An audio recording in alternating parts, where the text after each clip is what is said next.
Om Asmatgurubhyo Namaha. Krishno Rakshatu no Jagatraya Guruhu Krishnam Namasyamyaham. Krishnena Marasatro Vinihataha Krishnaya Tasmai Namaha. Krishna Deva Samuthitam Jagadidam Krishnasya Dasosmiham. Krishne Tishtati Sarvametadakhilam. He Krishna Samrakshamam. Jai Srimanarayana. With blessings of Sri Chinna Swamiji, we are able to continue Bhagavad Gita Chapter 3. We finished Sloka 37. We'll start from Sloka 38.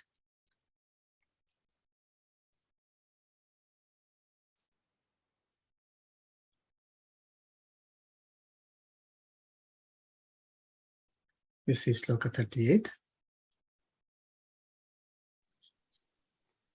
Yeah? Okay. Please chant. Dhumena vriyate vanhihi. Dhumena vriyate vanhihi.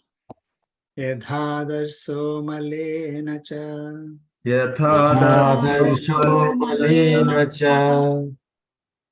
Yadholvena vruto garbhaha. Yatholvena vruto garbhaha. Tatha tenedamavrutam. Tatha tenedamavrutam.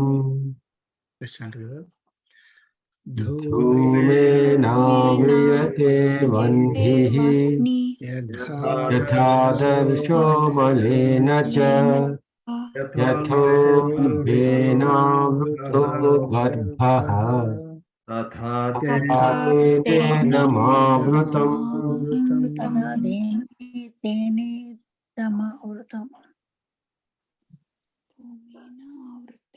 Jai Srimanarayana.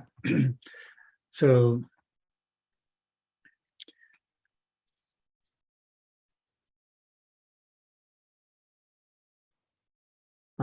we are in the previous sloka, Lord Krishna introduced us to the desire, introduced to us to desire is enemy.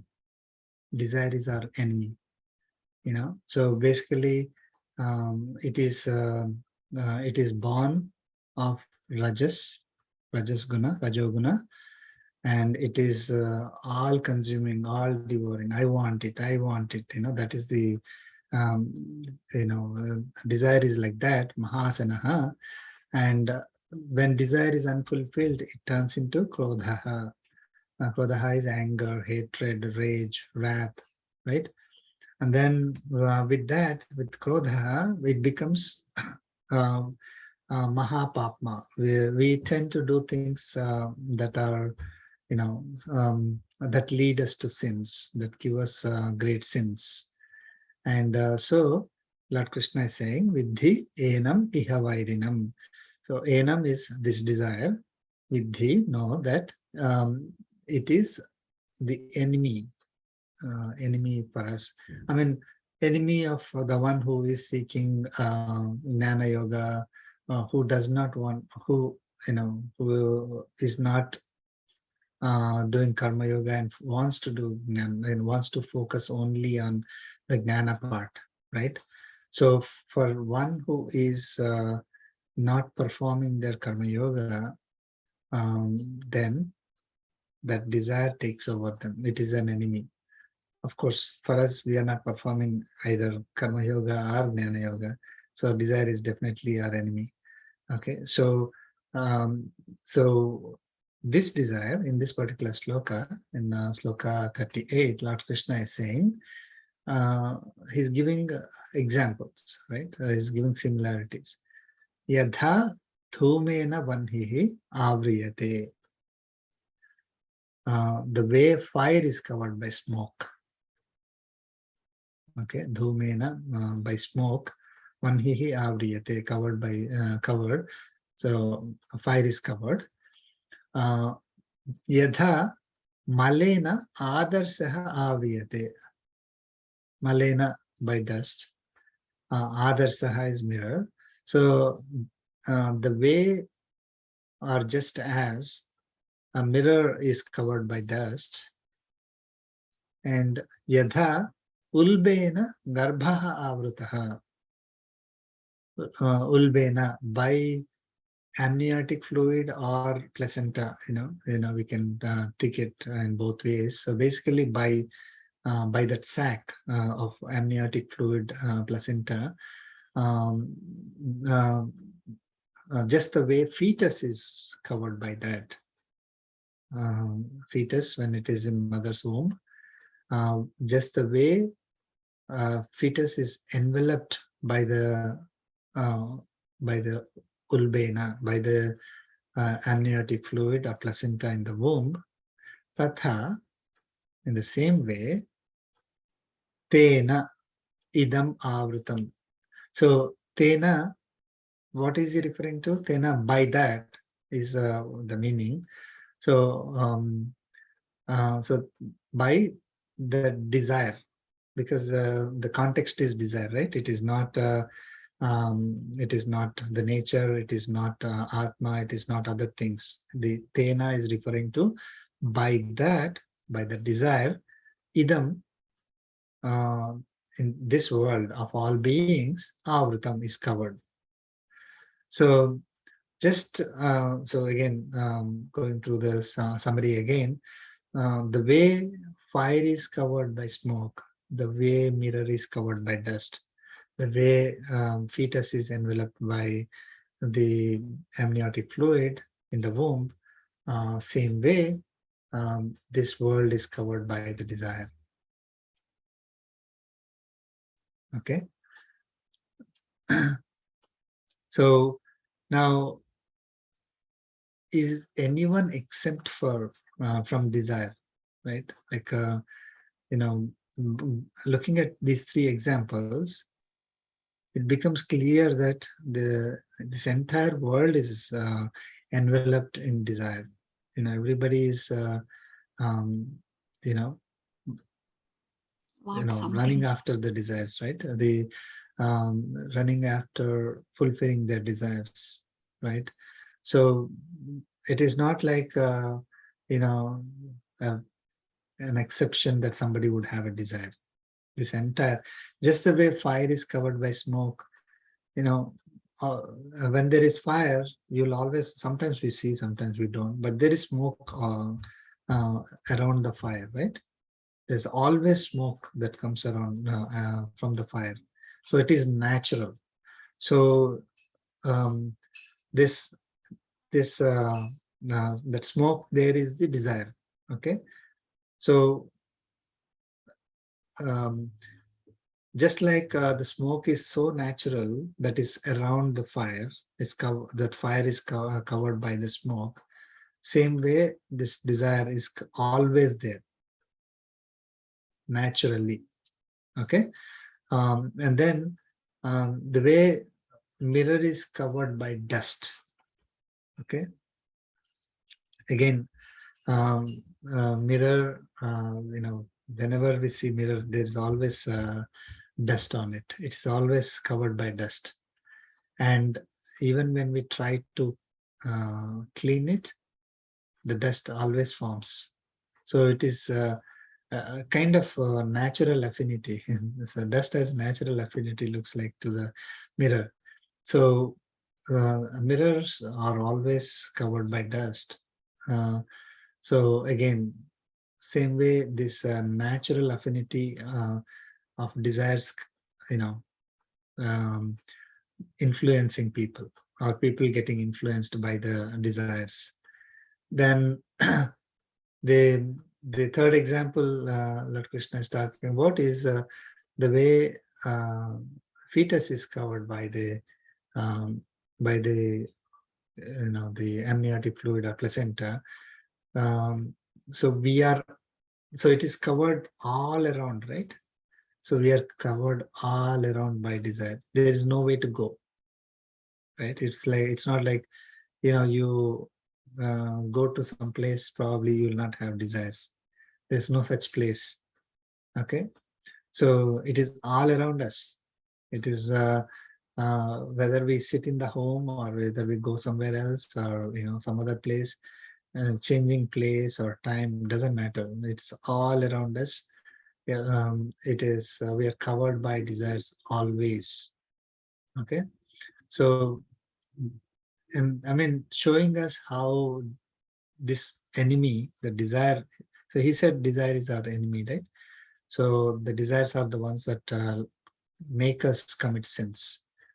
So that enemy is there all around us. It is so natural. It is so we have so much affinity to it.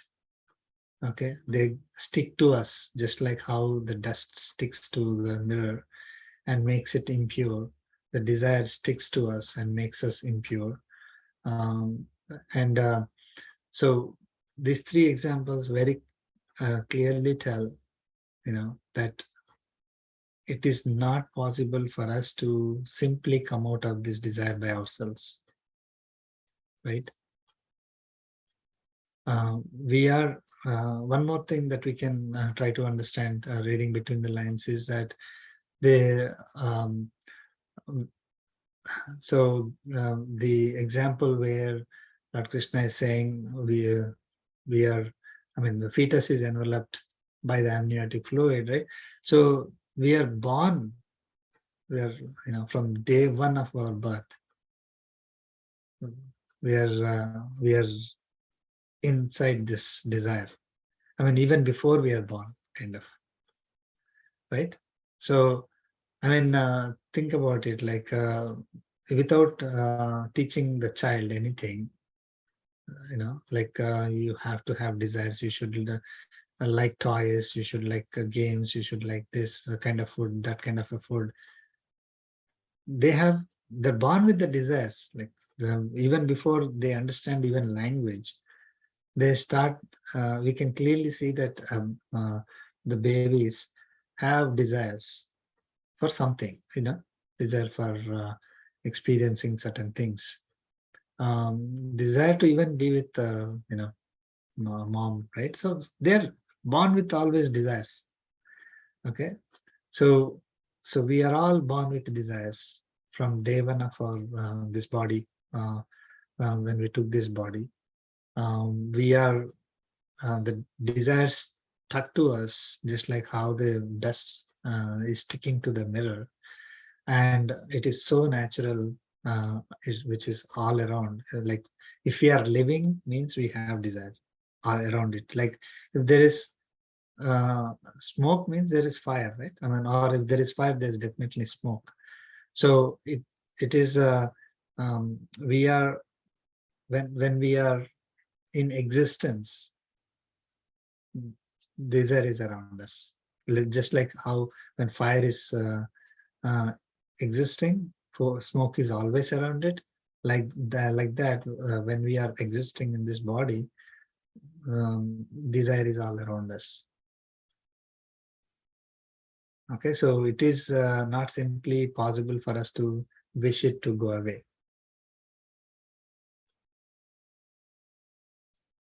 Okay. I was surprised that after thousands of years ago they had mirror.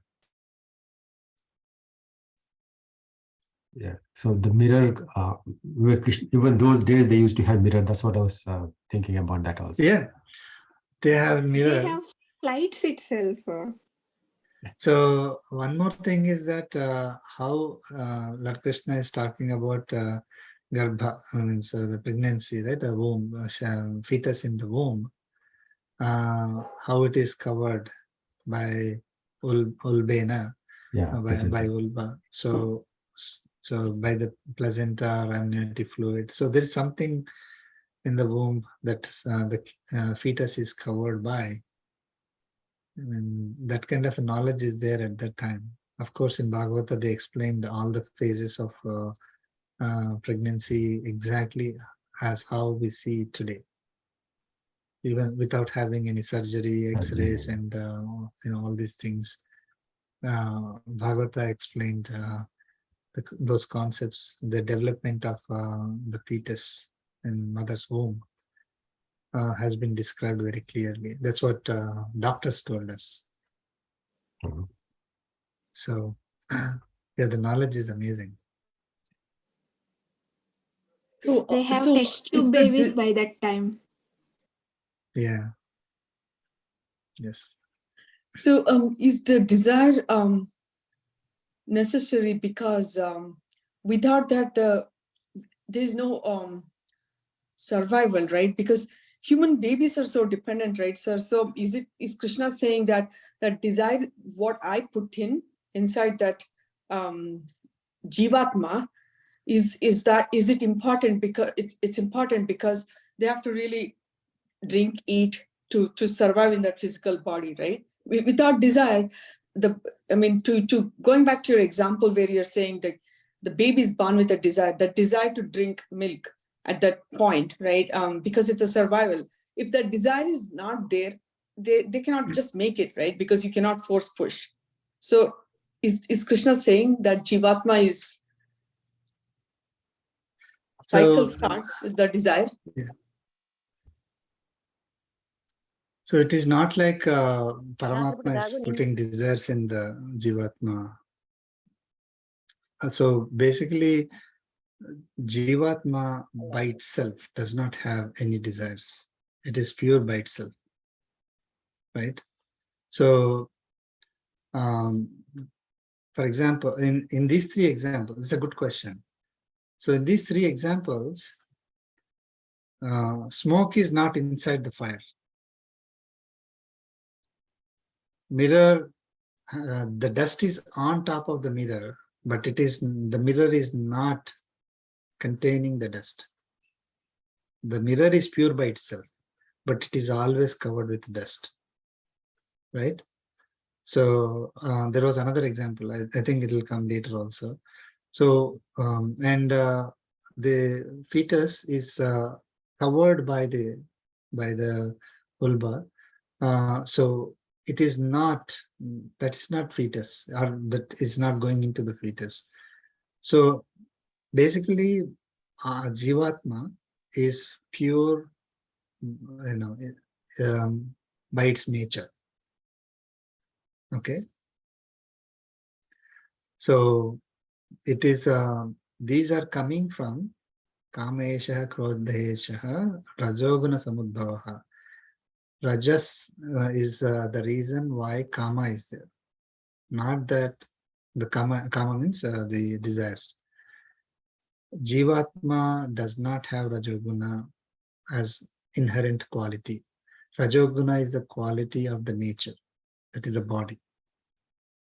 So because of the Rajoguna, we are getting desire. So when we took this body, we are getting the, we are getting desires because of the Rajoguna. Now, we also carry the vasanas and ruchis from previous life that will create tendencies for us to be affiliated or affected by the nature around us. So if we have a tendency to be rajas, then it will be affected by the rajoguna. Will be more, will have more desires or anger, So it is not that Jivatma, Paramatma will place some desires into Jivatma. Jivatma takes birth based on the gunas and the karmas. Okay, so so once we take birth based on our past karmic bondage and whatever gunas that we acquired in our previous life, those will give us tendencies. Based on those, if we took a body and that body is suitable to experience those whatever karmic bondage that is assigned to us, and will have tendencies to experience the same kind of gunas. If I had sattva guna in my previous life, I would have tendency to experience more sattva in this particular life. Okay. So like that. So it is not that the Jivatma by itself is having that, or Paramatma has some bias in placing these gunas into the Jivatma. right? So it is our own making. Basically, Paramatma it's like a program without having any bias. If we do it this way, we will get this. If we do it that way, we'll get that. So if we follow certain principles that are given in Bhagavad Gita, we clear our karmic bondage. If we don't follow, then we don't, we acquire more karmic bondage. When we acquire more karmic bondage, then we will get, all kinds of, we have to experience whatever are the effects of karmic bondage. If we are more affiliated to Rajas and Tamas Guna in this particular life, we will continue in that path. We will take a birth which will continue to practice Rajas and, continue to have dominance in Rajas and Tamas in future lives. So it is all programmed. So there is no such thing like, okay, Paramatma will come in between and change it. Okay. So what is not like whatever results that we are getting are Paramatma's blessings. Okay, so there is a difference between like my materialistic results are not because of me, but how I act, how I perform my duties will definitely give me a certain kind of result that is already documented in Bhagavad Gita about what Paramatma said, right? So there is no, again, we covered this in previous sessions. There is a deterministic result and indeterministic result. What is determined is whether I'm clearing karmic bondage or not clearing karmic bondage. Okay. What is not determined is whether I'm going to get the result or not. Like when I'm doing my duty, right? If I do my duty as karma yoga, there's no such thing as we don't know whether karmic bondage will reduce or increase, right? Karmic bondage will reduce. But practicing karma yoga, will it give me the result I want? Like if I'm preparing for a test and I take the test, will I want to get 100, 100% in the test. Will I get 100%? I may not know. I may not even be able to write the test, take the test. Okay. So, but if I'm doing any duty that is as karma yoga, guaranteed to reduce karmic bondage. So when these desires are not placed by Paramatma into inside us, these desires are our own causing, based on our own gunas. That's what is clearly explained in the previous sloka. Kama is kamaha, the desire is derived from rajoguna. Rajoguna is the quality of nature. Raja, sattva, rajas, and tamas. Nature is body quality. Body is made of nature, not the Atma. So Atma does not have desire at all. We are going to next in our next sloka, connect that to the Atma. Actually, it will be clear in next sloka, next couple of slokas. Someone said, I have a question. Sir, this is Navneet. I have a question. Like you said, the desire is the enemy, but don't you think desire is the motivation factor for our growth in career growth and also in our economical growth? I'm not clear. Okay. Yes, very good question. This is most fundamental question everybody will ask. Okay, if I should not have desires, if I should not be doing anything, with expecting results, right? I should do everything without having expectations on the results. So then people will say, okay, why would I even do it? Or even if I do it, I will do it with less interest. So if I don't have desires, then how will I go, right? Unfortunately, this is the paradigm that we are somehow involved in, that desires are necessary for us to do activities and to grow. Okay, it is like a trap. It is like a trap for us. Now, does it mean that we should not do our activities? Lord Krishna is very clearly saying that you have to do your activities to the best of your abilities. That's a given. So we have to do our duties, right? So as part of our duty, if I have to, let us say I'm a student, I need to take a test. Now, do I have a desire to get 100%, or is it my duty to get 100%? Okay. If I consider it as a desire, then if I don't get it, it becomes I become angry. If it is my duty to study for the test and write the test to the best of my abilities, my goal is, we know the goal is, if I take a test, it is 100%. So my to the best of our abilities, I try to get whatever is the maximum that is possible there. So I will be able to take the test. Now, when it says that you have to do your duty, okay, so I have to study well. I have to take the test, properly prepare for it, and then go and take the test, write the test.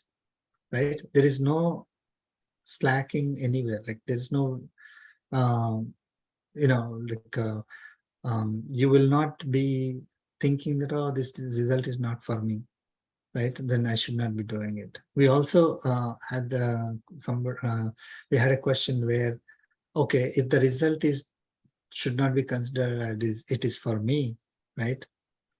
Then why would I do it also, right?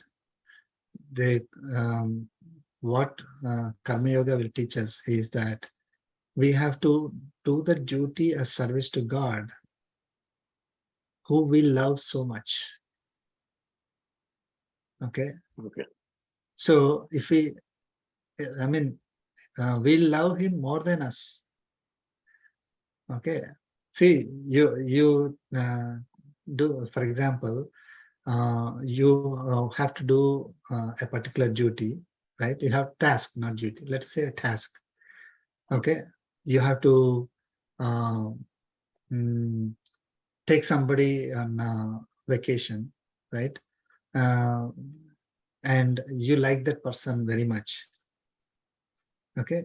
You tend to do a lot of things, more than what is necessary, right? Because you love that person, right? And comparatively, like if let us say you have to take another person who you don't like, you're forced to take that person on vacation. How you would do it? Tell me, right? Okay. Like we will not, we don't want to do it and all that, right? So what's the difference between the two? You are doing more than 100% for the, in case of the person who you love most, right? And you want to please that person, right? That is a point there. Like pleasing that person will give you happiness.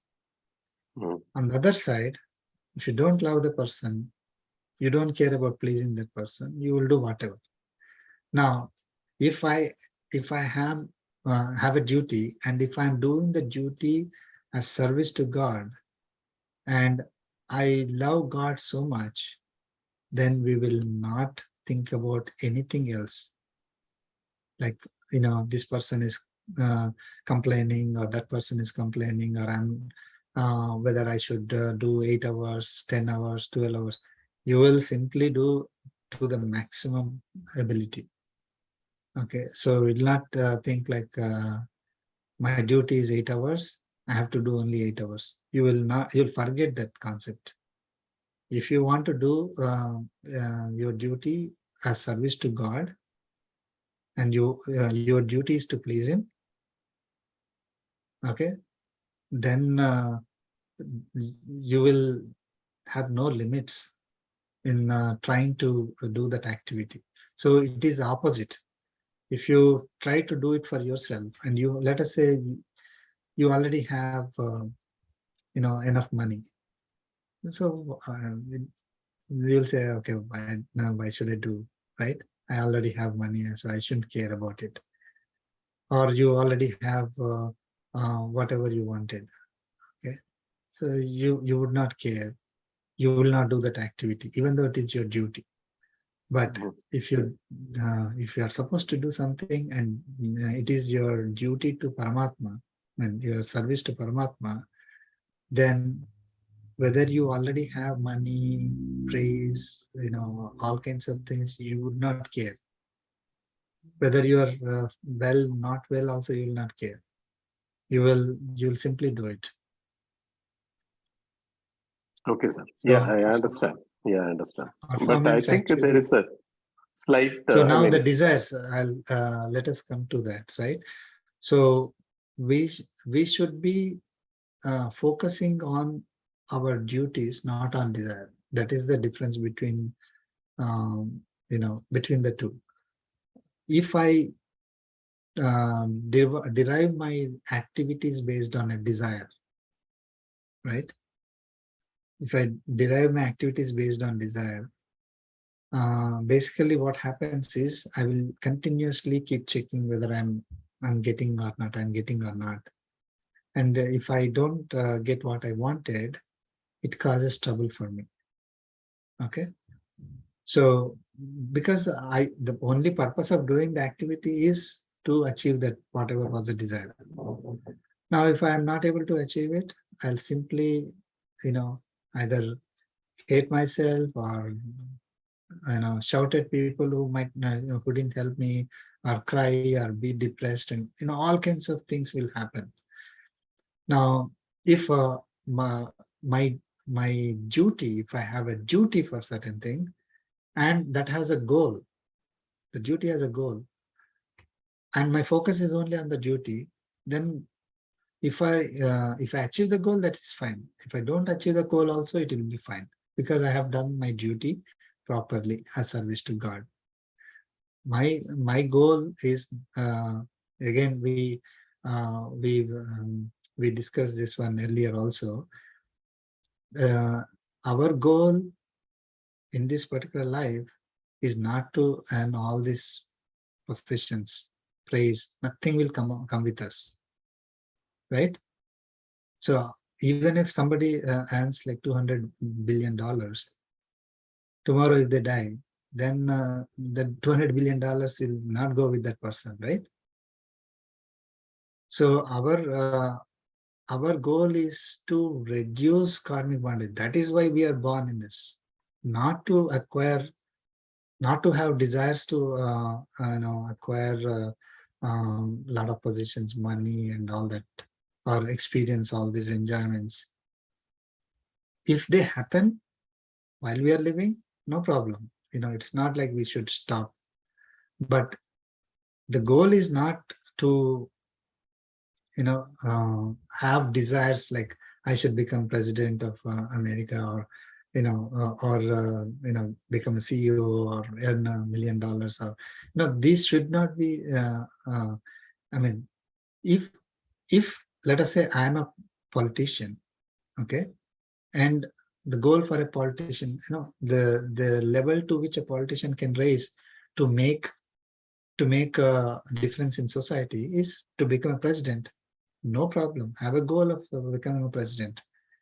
But don't choose, becoming a president, I can enjoy all this stuff. Then I want to become president, and then start trying for it. That is, so it is, again, Swadharma, Paradharma, to a certain extent, we can apply there, even though in the context of Bhagavad Gita, that sloka, Swadharma is Karma Yoga, and Paradharma is other than Karma Yoga, which is just trying to acquire gnana as a gnana yogi, which we will not be able to do. So that was the context. But let us, if we apply a little bit broader sense, if it is not my duty to become, say, President of America, right? Just because I desire to live in White House, desire to have so much fame and money and things like that, I try to do it, that is not appropriate. If I'm working in a company, to the level to which I can go in my job is CEO of that company, no problem. You do your best in the job and you will be able to achieve the maximum level. If if that is what God is willing, right? But we should have goals, but we should not have desires that are different from our duties. Okay, so our duties should be the driving factor for doing our activities, not the desires.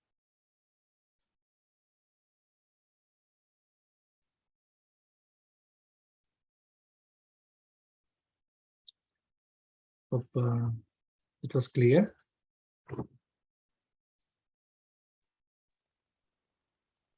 Yeah, unfortunately, I'm some clear. of these concepts were there in previous slokas, but I tried to Yeah, answer in few that's minutes. correct. But I think there is a very gray line between the duty and the desire, because it's always overlapping, I think, because that's why I get confused, which is duty and which is desire. Yeah. So,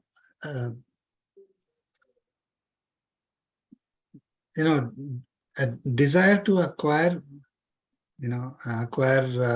money and fame and all these things, you can always say it is desire. Your duty to do stuff in the best possible way, irrespective of whether you get money or fame. That is what the difference is. You'll be able to see, like, for example, I have to write the best program possible, right? You would think that, I need to write the best program possible is my duty. It is my desire to do it. Then both are in line, right? But Yeah. I think of, I want to become, certain CTO or whatever, right? And try to derive the activities based on that, right? Not caring about the activities, but your goal is only to fulfilling the desire. Then it is a desire. Okay. As you said, there's a gray line. It is if you, desire and goal, we have to, both are very close to each other. If you are working, let us say, in a job, and you have a desire to excel in that, you have a goal to excel in it, both are similar, right?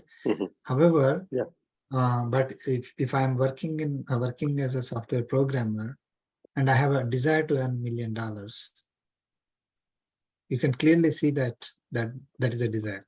I have a desire to have a 5-bedroom house. I have a desire to have a lot of if your focus is on your duties, activities, and those things come as part of your activities, then it as is a result fine. of your activities, that's fine. Yeah. Right. Okay. But okay. Typically, what happens is that if I have a desire, then if I'm not able to achieve, right? Because software programmers, very unlikely they're going to earn $1 million. And they saw somebody who earned $1 million, so suddenly I have a desire to have that. They will not be able to achieve it. So that leads to unhappiness. That's why desire is mahasana. Even if somebody desires for $1 million, then that increases to 2 million, 5 million. There's no end to it. There is no end. Correct. So that you can say that is a desire compared to, like, you did an activity, right? You did the best, whatever you can, and the activity is done. Now there's nothing like that unsatisfaction right? It is not you're not satisfied and all that. There's no such thing. Okay. So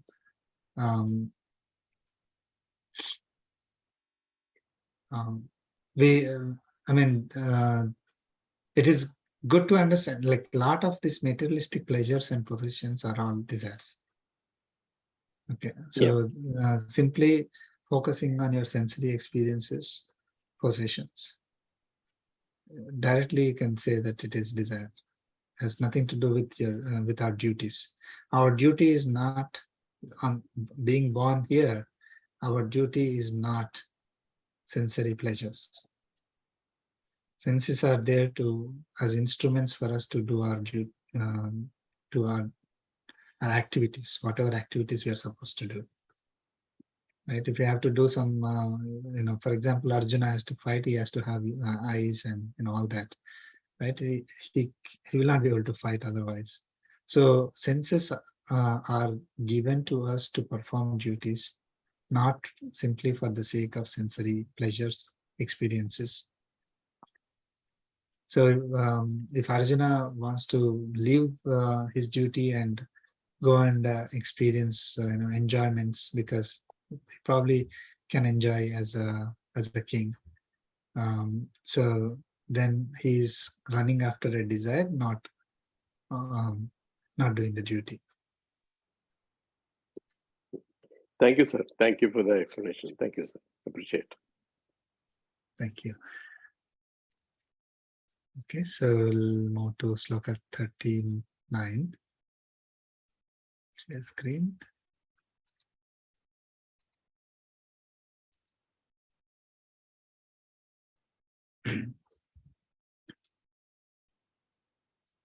Please stand.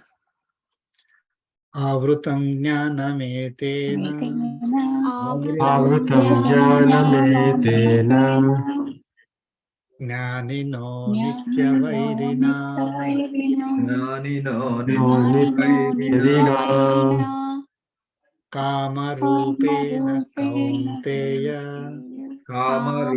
rupena kaunteya dushpurenanalena cha. purenalena cha Stand together. Avrutam jnanametena jnanino nityavairina kamarupena kaunteya dushpurenalena cha.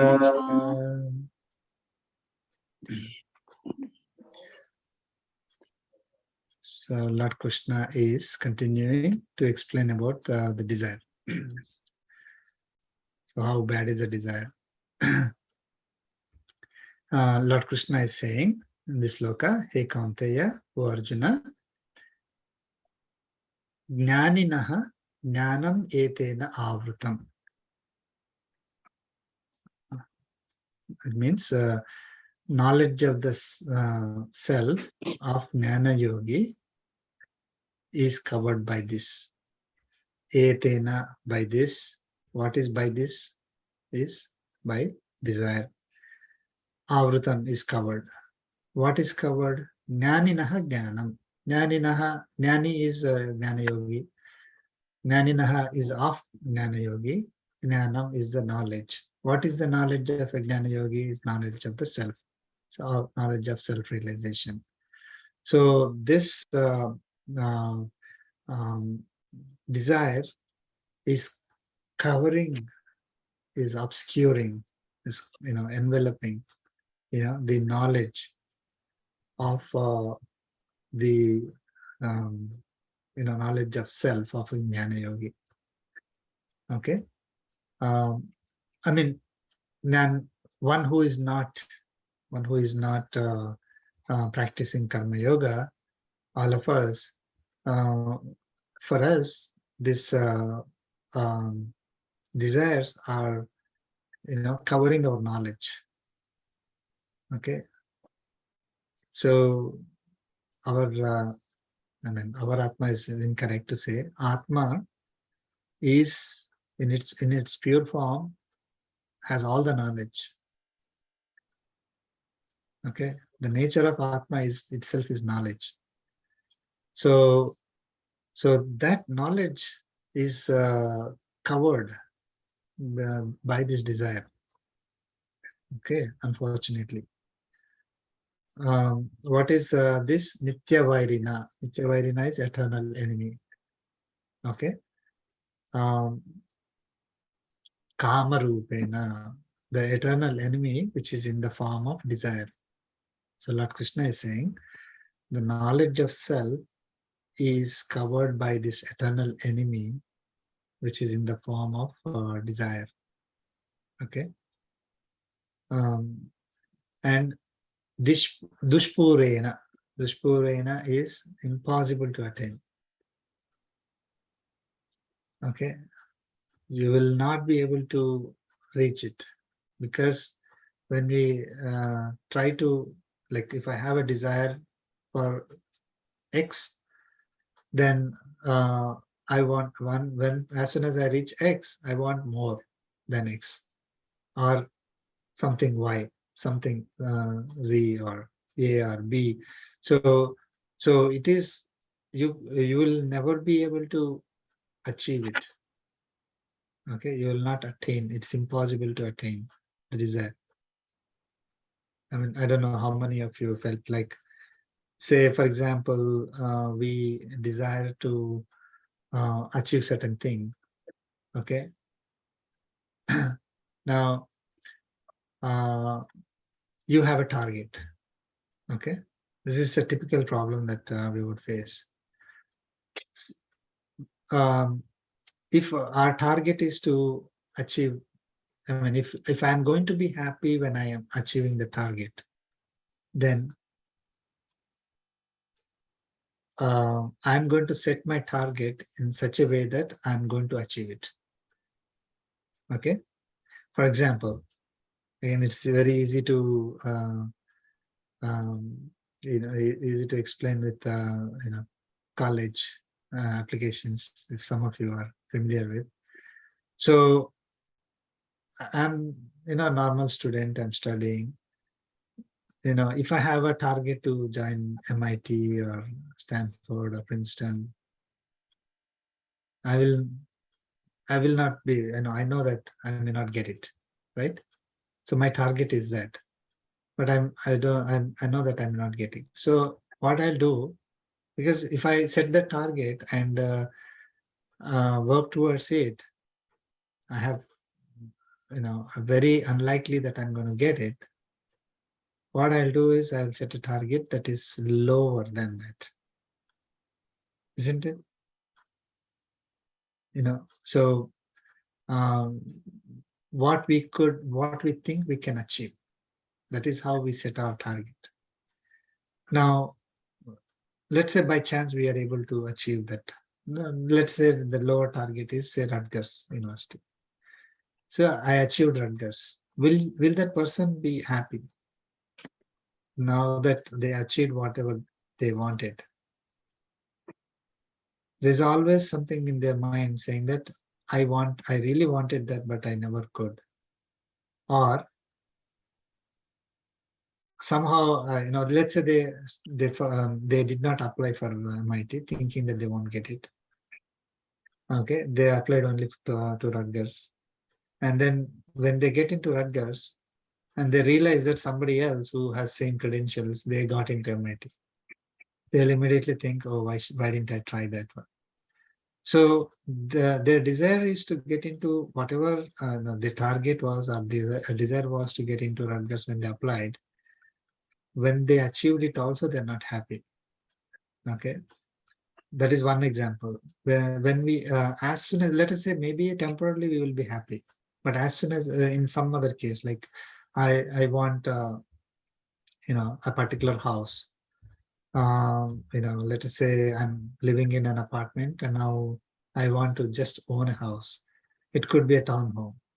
So as soon as we get into a townhome, will our desire be satisfied? No. Next will be, I want to get into an independent house. Then I will look at somebody and say, oh, they have a nice basement. Then I want to upgrade myself to an independent house with nice basement. Like that, it will keep on increasing. So the desire is impossible to attain. Like it will not stop till death. Okay, so somebody may think, oh, this is it. I'm going to be happy with whatever I get.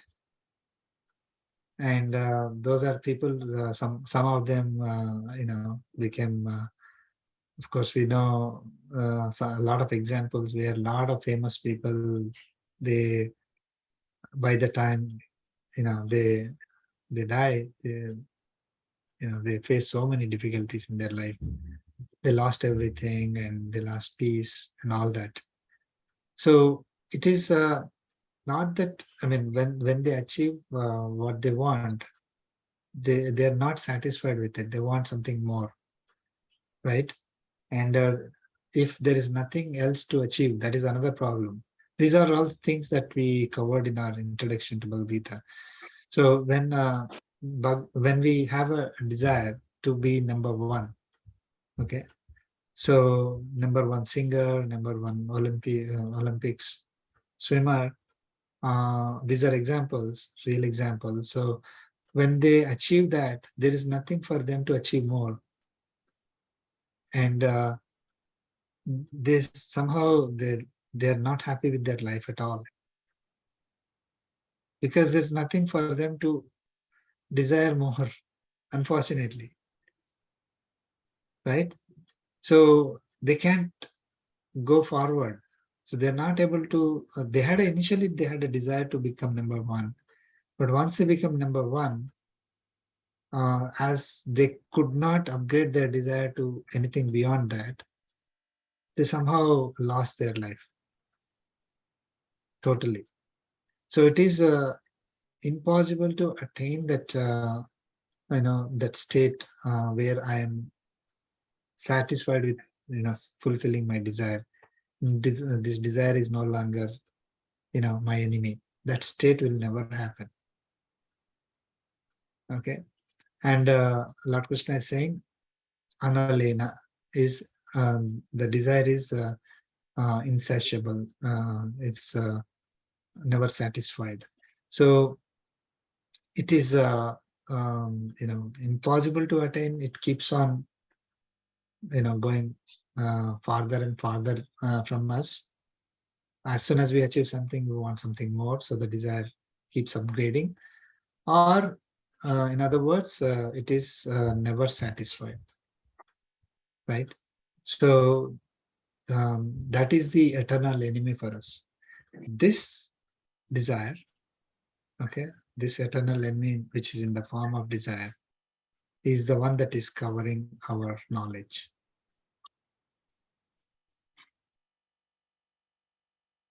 Okay, so that is the summary of this sloka.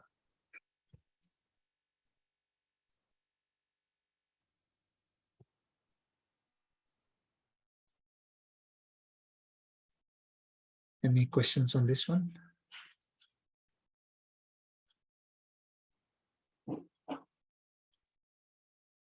So basically, desires are not what we need to focus on. So Lord Krishna gives the solution for it. We'll see the next slokas. Hope we'll be able to cover those. Sloka 40.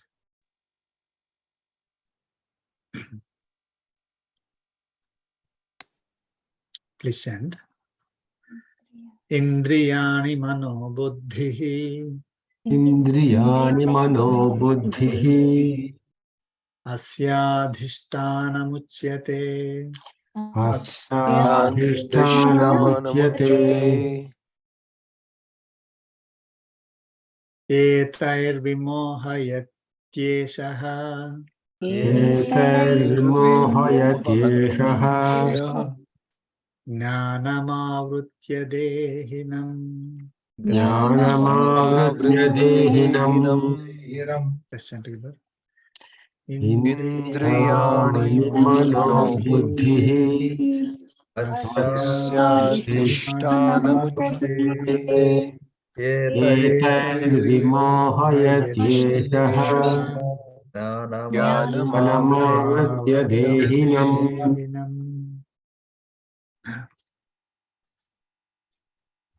So this desire, Lord Krishna is continuing to talk about the desire. So, Indriyani Mano Buddhihi. Indriyani Manaha Buddhihi. That is senses, manas, and intellect. Asya adhishtanam uchyate. Asya adhishtanam uchyate. Asya means of this desire or for this desire. Adhishtanam uchyate are said to be the tools of governance. So basically there is desire, and how is desire controlling us, governing us? The desire is governing us through these indriyas, that is senses, manas, or loosely translated as mind, and buddhi. Buddhi is translated as intellect. So this desire is using them as the tools to rule over us, that is Atma. Okay, so they are seated in these things, in indriyas, manas, and buddhi. The desires are in, where are the desires?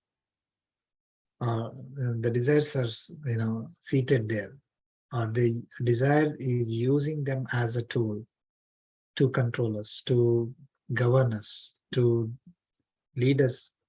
So what Lord Krishna is saying is, Dehinam Jnanam Avrutya, after covering what? Jnanam, after covering the knowledge of Jivatma, Dehinam is Jivatma, Etaihi, by these instruments, because he just mentioned Indriya, Nimana Buddhihi, and he's saying Etaihi, by these instruments, which are senses, manas, and intellect. Eshaha, again referring to, Eshaha means this, here is referring to desire. This desire, Vimohayati, dilutes, or leads the person in a wrong direction. Basically, Vimohayati, they will not be able to see what is true. Basically, what is the truth? What is reality? They will not be able to see. When they look at something, they will see something else. That is delusion, right? So, thinking something is better when it is not, is delusion. Okay, so basically it confuses them, leads them into various directions. So this desire gets established into these indriyas, manas, and buddhi, uses them as a tool to control over, to rule over Atma, and it leads them astray. It dilutes it completely. So we are deluded because it is covering the knowledge, right? So our knowledge is not coming out. So the knowledge of self-realization, whatever knowledge that Atma has, is not coming out because the desire is covering it. And then, so it covers that knowledge, and then it, uses the senses, mind, and intellect as the tools to control. So we go in whatever direction we want. So we think, oh, if we have desires, then only I can develop in this world. That is my goal for taking birth in this life. I should become XYZ, and I should earn this much money. I should have so much fame that people will remember me forever. These kind of things it will say, because, for example, senses will have desire related to senses. right? You can give some examples. Desires related to senses.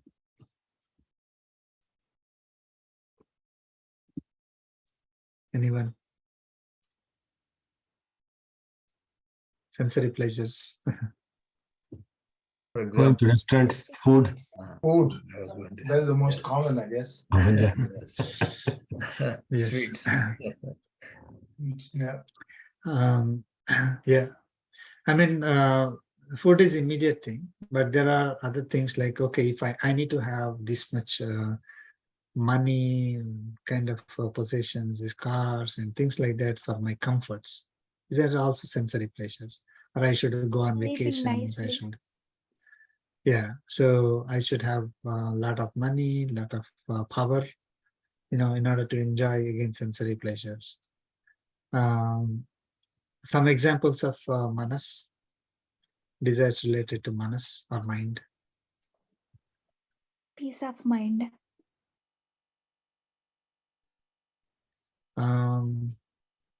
Generally, people who are running after desires, they don't think of peace of mind. Oh,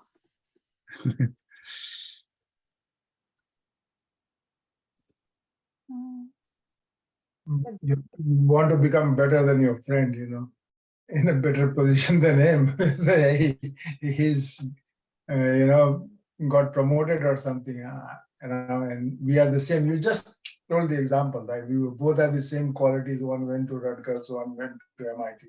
Why shouldn't I be going to the next step, right? So, yeah, Yeah. that is, I think, something that happens in the mind. Mind, yes. Perfect. So we know, craving for something. It's not there, but I'm craving for it. Is one of the examples, or like craving for praise. I like to be praised. Have a desire to be praised. That is for mind. That gives happiness to the mind. I mean, it's not like something to eat or see or hear or something, but typically we will have fame, praise, don't want to listen to any criticism or all that. Or if someone, okay, so those are some examples. And then intellect. Intellect is discriminating ability or decision-making power. When our mind, typically we combine the two, the manas and intellect, kind of. So manas is the one that directly controls the senses. Okay. So, and then intellect is the one that is taking the decisions, which controls the mind. So our intellect is, I mean, it will tell us, don't go and attend Bhagavad Gita, go to a movie. Okay. Enjoy the movie. Enjoy the movie. That will give you more pleasure than learning about Bhagavad Gita. Okay. Or, cheat. You'll get more money. So that is a decision that intellect will take. And then the manas and poor senses, they will follow. So yeah, so the desires sit in these three and basically delude the human being. Okay. Will not know what is right, what is wrong, will not be able to take the right decision, and will not be able to understand the reality. So that is the delusion. Puts them in the wrong path. If we don't, okay. So You had a question, Priyaji? Did you have a question? Yeah. Does procrastination also come in that? Intellect? procrastination. Yeah. Yeah. Okay. I think I the mean, easiest example desire that to be lazy, right? I'm not sure if my understanding is correct, but the easiest example that comes to my mind about the intellectual, corruption of the intellect, or is the scammers, right? The people who, Oh. the Ponzi schemes and all those. I think these are all the result of the intellect, right? Means Yes. this is the See, they took a wrong the easiest decision. example Yes. that comes to my mind. These are the people who use their intellect, try to get rich, or try to fool others, take poor people's money, Yeah, that's right. Yeah, so that discrimination ability, decision making power. So if it will, having the desire sitting there will make them go in a wrong direction, like as you said, cheating or hurting people, taking shortcuts, or uh, you know things like should not spend time in understanding about Paramatma, all that. So you should just simply enjoy your life. That is what the purpose of this life is. Yeah. So so the desires are like that, and unfortunately we are surrounded by them. Yeah. The It is- intellect, they are sometimes not- the concept of enjoyment is also different in terms of different people, how they think about enjoyment. I want to enjoy. right. Yeah, so they try to enjoy in the wrong way, then I mean, the intellect says you go and do the party and eat and drink and things like that. That will give happiness to manas and happiness to senses. That is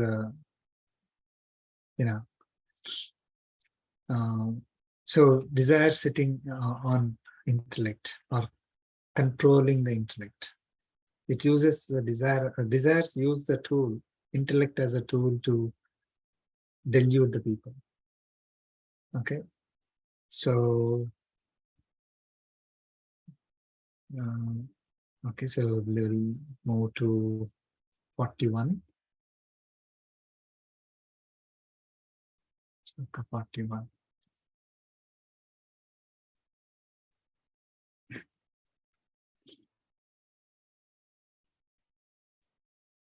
Tasmat tvamindriyaanyadau Tasmat tvamindriyanyadam niyamya bharatarshava niyamya Bharata bharata Rishabha papmanam prajahihyenam Atmanam Prajahityenam jnana vijnananasanam.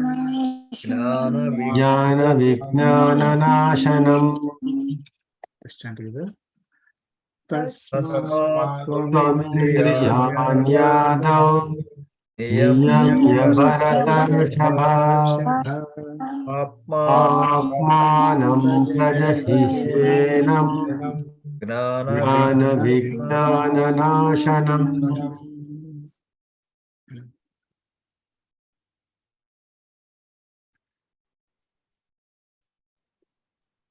So after explaining about desire, that it is our enemy and it is all around us, we are, it uses senses, manas and intellect, basically our body, as a tool to cover up the knowledge that Jivatma has and deludes us, makes us go in the wrong direction. Okay, so Lord Krishna is saying in this sloka, tasmat, therefore, adav indriyani niyamya. Adav indriyani niyamya. After restraining the senses, niyamya indriyani is after restraining the senses. Senses in what? How do you restrain our senses? From the context, right? How do you restrain? Is by making the senses do the karma yoga. Okay, tasmat indriyani niyamya, after restraining the senses in karma yoga. Karma, that part is understood there, because this entire chapter is karma yoga, right? And so if I'm focused only on jnana part, I'm not doing my karma yoga, or I'm not doing my activities as karma yoga, then I have all these problems. Desires will take over me. That is my enemy, and it will lead me astray. I will basically lose my path. So Lord Krishna is saying, Indriyani niyamya, after restraining your senses in Karma Yoga, in performing Karma Yoga, Adav, in the beginning itself, in the beginning of your journey towards self-realization. Okay, so in the beginning itself, you restrain yourself senses in performing Karma Yoga. Tvam, you, enam papmanam prajahi, completely relinquish this desire. Prajahi is give up completely. Papmanam, that is sinful. Enam, this. So what is this? Again refers to desire. So completely give up this desire, which is sinful. And what else? Jnana vijnana nashnam.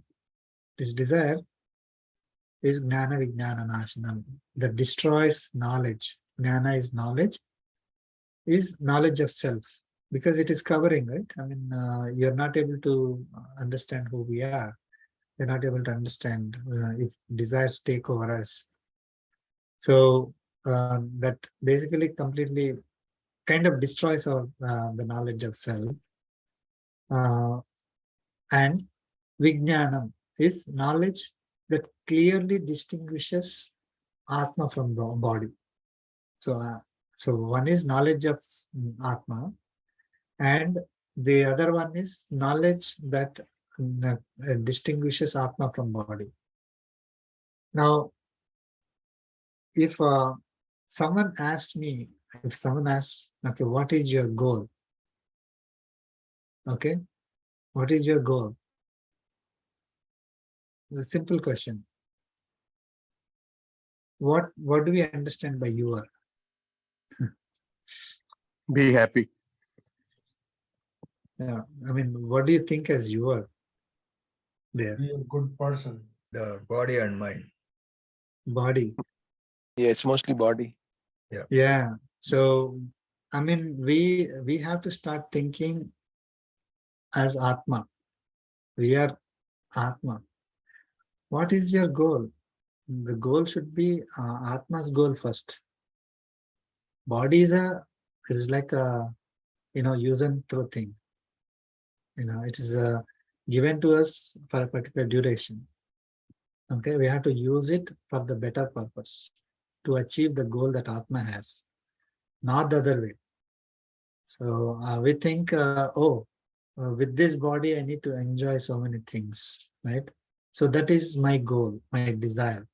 So my desire is towards the body. I'm lost, simply, right? So somebody asked, right, like, what's the difference between desire?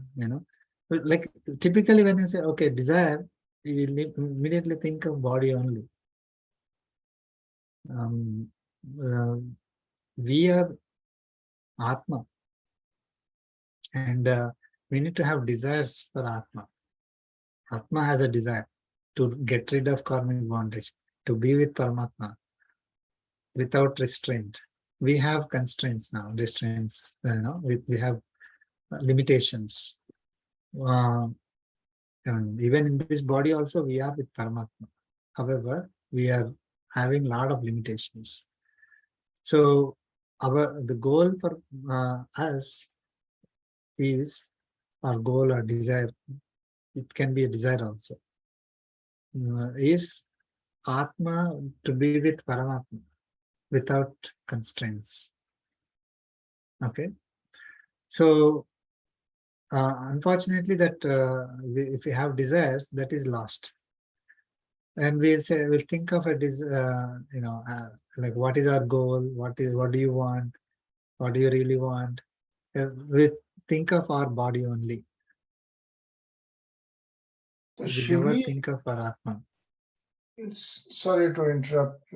So should we even use the word desire for Atma, or just we should be using goal? Means desire to me seems to be not a very nice word in any sense, so I don't know. Lord I'm Krishna just actually asking. differentiates. Mhm. He is also desire, he says. Oh, this is desire. The desire, which is body, no desire, but for Atma, desire. Okay. Got it. Yeah. So we are talking about the kamaha, which is derived from rajas, which is body, right? Rajas is a quality of body. So that is our enemy, which is covering our knowledge, will not put us in the good path. As means Atma. So if I have a desire to achieve better and better jobs and money and status and all that is for body. Whatever activities I'm doing will be against my against ourselves only, because we are always focused on achieving those without remembering Paramatma. I mean, typically that's what happens, right? Like one who has knowledge of Paramatma and knowledge of Atma and nature, their approach will be different compared to someone who has different, like I have desire to become president, say for example. If I have a desire to become president, I'll be thinking that gain is for me, for my body, for myself, for my society. It's all gain. I'm gaining for myself, right? I'm not doing it as service to Paramatma. Second thing is, I'm praying to God just because I want to get get that particular desire fulfilled. So I'm using God as a way to fulfill my desires. God does it also. I mean, God may give someone who really prays to God, does well in whatever they're doing, they may achieve the result. But they're acquiring more and more karmic bondage only. They're not releasing karmic bondage. They should be doing it as an activity that is pleasing to Paramatma. Then the karmic bondage will go down, which will be the desire for the Atma. The desire for Atma or goal for Atma, whatever you want to call it, is to be with Paramatma, right? I mean, Lord Krishna later in later chapters, he says, four kinds of people pray to me, right? Those who want to be with me, right? So that's what I like, jnanis. So that's what I mean. The people who think of themselves as Atma, and what is my goal? My goal is to reduce karmic bondage, so that I can be on path to reaching, and do activity as karma yoga, which is the means that is given to me. Okay, so here the important point here I forgot to mention. So, 1 second. So here, restraining the senses in Karma Yoga, he said, right? You restrain your senses, control senses. Control of senses is only possible if we perform Karma Yoga.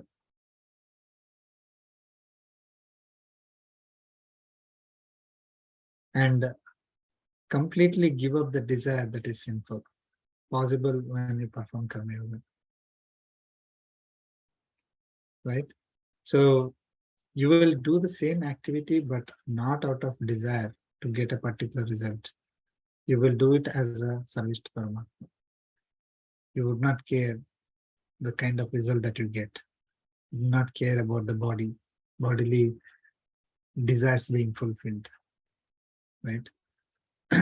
So your desire is to, perform the activity as Karma Yoga, which will reduce your karmic bondage. Okay, so when we do that, our senses will automatically come under control. Right? We'll not be craving for things, and because we are not defining the desire itself. Actually, later it will come. So we are a little bit over. So desire takes over intellect, which takes over, and which is superior compared to manas, which is superior compared to senses. That's the next sloka. But when the desire, is replaced with Karma Yoga, okay, then you are doing the activities because it is your duty to do it. Your desire is not to get a particular result, right? In materialistic terms. So then you have completely given up desire. You control your senses both at the same time.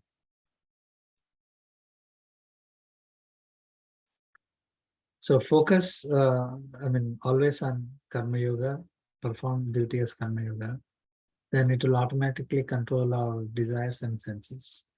If we don't follow Karma Yoga, desires will take over us. It's like waiting for taking over us. The concepts that are given in Karma Yoga is like an antidote, is an instrument to fight against the desires that we have. We no longer feel the desire to have money, fame, and all those things, because our duty, our goal is to perform Karma Yoga. That's it. If we get if we get the result, that's fine. If we don't get the result, that's fine. So does chapter 3 define the principles of Karma Yoga, or it will come in the later chapters? Basically, what is Karma Yoga? Different principle of Karma Yoga. Nirmamaha, Nirahankaraha, all those things came earlier. Oh, okay. So basically, this chapter is also part of the principles of Karma Yoga, what we need to do. Yes. Later also it will develop. There are more explanation about Karma Yoga. But this chapter defined. Actually, second chapter also defined. This chapter also Lord Krishna gave how to do our activities. Okay. And we went through all that in a previous. Bhagavan, in the beginning of the chapter itself, first few slokas, it is explained, right? So people started getting into trouble because of not performing karma as yajna. Is it? Yes. So that's where the trouble starts. We are not performing our activities as yajna. Yes, very well said.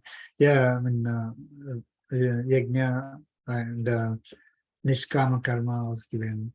So all those things, the concepts were given earlier.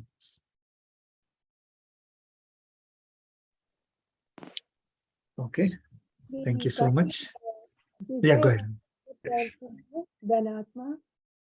Even though We can hear you. Sorry. Even though the Atma is highest in hierarchical way, right? But because the desire is dominating, can we conclude that desire is more powerful than Atma? Okay.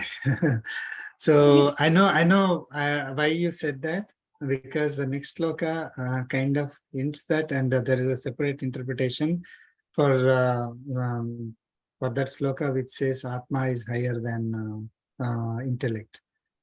That particular sloka is not talking about Atma.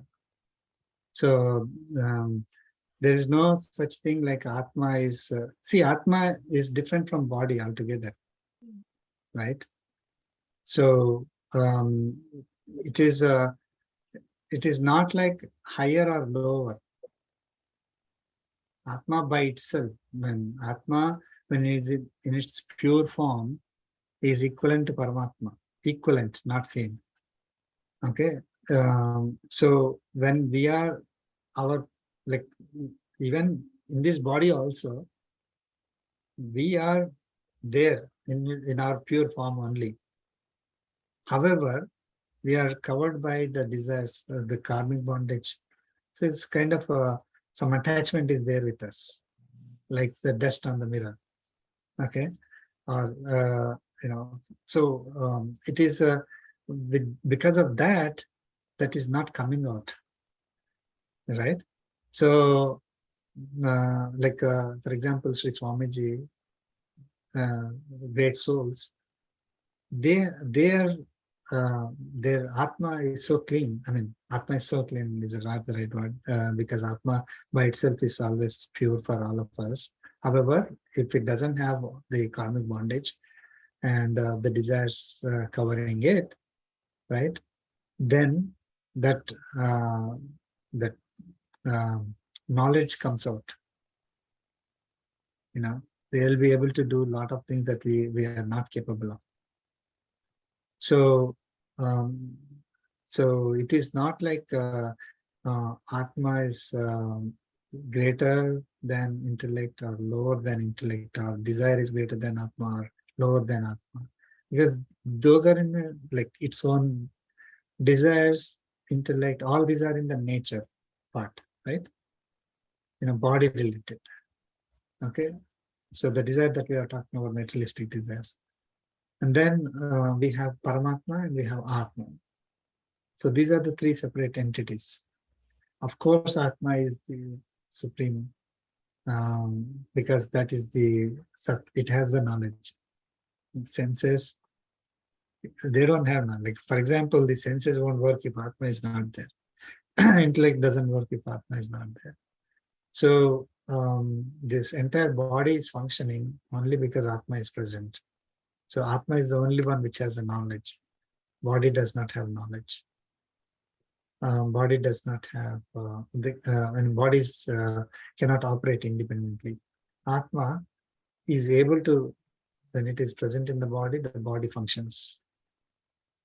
And of course, Paramatma is present in Atma, then Atma functions. Of course, Paramatma will never leave Atma, so it is always functioning.